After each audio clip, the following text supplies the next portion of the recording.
को जानकारी में है कि 7 और 8 के दरमियान रात्रि जो है इंदौर बिलासपुर ट्रेन के अंदर से एक अर्चना तिवारी नाम की युवती जो B3 एसी कोच में थी, वहां से वो लापता हो गई। जब से मिसिंग रिपोर्ट कायम हुई है, उसी दिन से हम लोग जो है वो उस लड़की को ढूंढ रहे हैं, मगर उसके बावजूद जो है लगभग 10 से 11-12 दिन तक हम लोगों को वो ढूंढने के बाद में आज फाइनली नेपाल बॉर्डर से लड़की को बरामद किया गया है। मामला कुछ इस प्रकार है कि अर्चना तिवारी नामक लड़की जो है ये कटनी की रहने वाली है। वहां से उसने अपना ग्रेजुएशन कंप्लीट किया हुआ है। वहां पर ये जो है वो स्टूडेंट छात्रा नेता छात्रा वगैरह भी रही हुई है एनएसयूआई से। उसके बाद में फिर ये 2 साल तक जो है वो जबलपुर में प्रैक्टिस करती थी एडवोकेट की।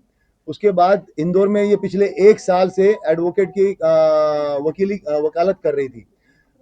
इसी दरमियान जो है इसके परिवार वालों की तरफ से लगातार इसको रिश्ते वगैरह आ रहे थे, जिसमें इसको शादी नहीं करनी थी। लगभग 3 से 4 4-5 शादी के प्रपोजल आने के बाद में कुछ इश्यूज हुए, शादियां टूटी या उसको नहीं करना था, उसने ना बोल दिया। एक इंदौर में जो है इसकी दोस्ती हुई सारांश जोगचंद करके है। 26 साल का लड़का है, शुजालपुर का रहने वाला है। ये 1 जनवरी के आसपास में, मतलब 1 जनवरी 2025 के आसपास में उसकी जो है वो उसके साथ में मित्रता हुई है। और ट्रेन में ही, इसी सेम ट्रेन में जो है ये उस दिन जा रहे थे और आमने सामने जो है इनका रिजर्वेशन था। तो आमने सामने बैठे हुए थे, ये वकील थी, किसी चीज के बारे में बात कर रही थी। सारांश का भी कुछ जो है वो इशू चल रहा था घर पे। तो उस तरीके से उसने उससे बात करना शुरू किया।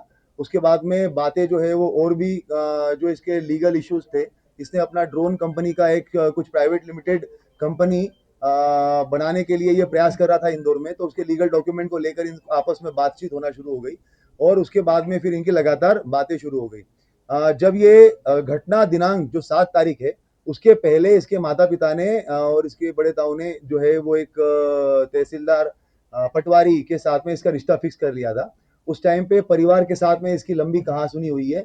उन्होंने कहा कि अब तुम अपनी पढ़ाई वढ़ाई सब छोड़ दो और तत्काल वापस आ जाओ, तुम शादी करके जो है वो तुम्हें जाना ही है। अब की बार जो है वो तुम मना नहीं करोगी। और तुम्हारा जो पढ़ाई लिखाई, वो कौटिल्य एकेडमी में इंदौर में पढ़ाई लिखाई कर रही थी लड़की जो है वो, और साथ में वकालत कर रही थी। तो करियर खत्म करके अब तुम्हें सिर्फ जो है वो शादी करनी है। ये इस तरीके की बातें जब घर में चल रही थी तो उसका काफी बहसबाजी हुई है। लड़की का जो है वो पढ़ने का मूड था और साथ साथ में अभी ये वकालत और सिविल जज की तैयारी करने का मूड था। तो इसने अपने इस दोस्त को, जो सारांश इसका दोस्त था, तो इससे बात करी। 6 तारीख को ये हरदा में एक केस के सिलसिले में गई थी, हरदा के आसपास में।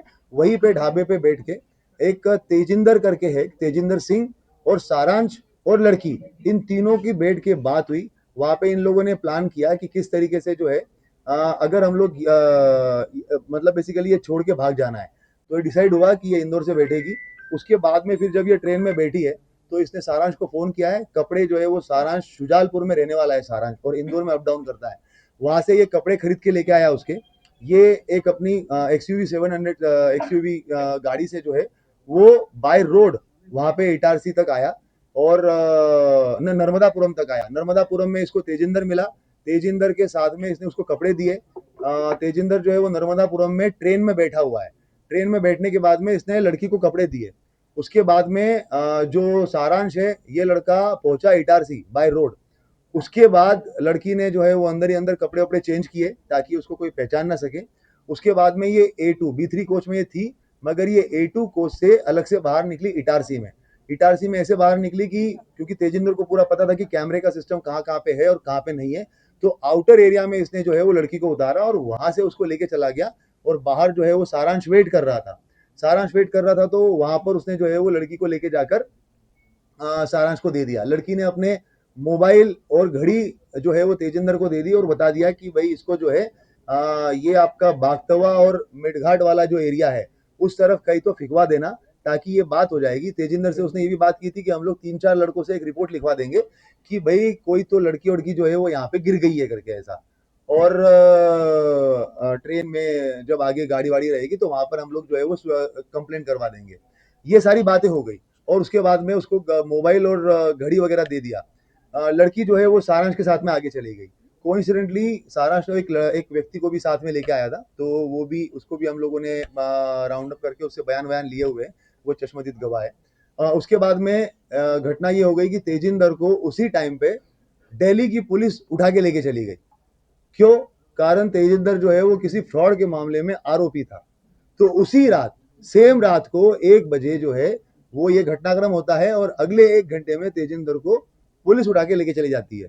अब जब ये पूरा मामला हमारे पास में आता है, लड़की जानबूझ के सामान पूरा के पूरा सीट पे छोड़ के गई ताकि हम लोग ये सोचे कि लड़की हो ना हो कहीं पे गिरी है, वो कहीं पे भागी नहीं है। अगर भागती तो पूरा सामान लेके जाती। ये पूरा सोच के प्लान करके जो है वो सामान वहीं पर रखा गया था। उसके बाद में जैसा कि उसने सोचा था, जब हमारे पास में मामला आया, सारा डिस्कशन हुआ, बात यही हुई कि भाई सामान जो है वो पूरा के पूरा छोड़ के चली गई है। छोड़ के गई इसका मतलब कहीं ना कहीं गिरी होगी। और मिडघाट और वो वाले एरिया का भी जानबूझ के वो मोबाइल जो है वो उसी एरिया में बंद हुआ था।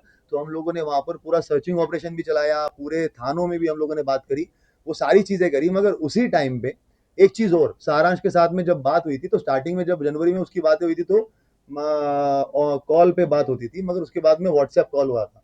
तो वो उस वजह से जो है उसके साथ में वो बातें जो है वो सीडीआर में डिटेक्ट नहीं हो पाई। हम लोगों ने आईपीडीआर निकालने के बाद में उसका नंबर जो जब वापस आया और पता चला कि इससे वापस ये बात हो रही थी और ये लड़का छूट गया है पूछताछ करने के लिए, उसके बाद टीम जो है वो उस तक पहुंची है।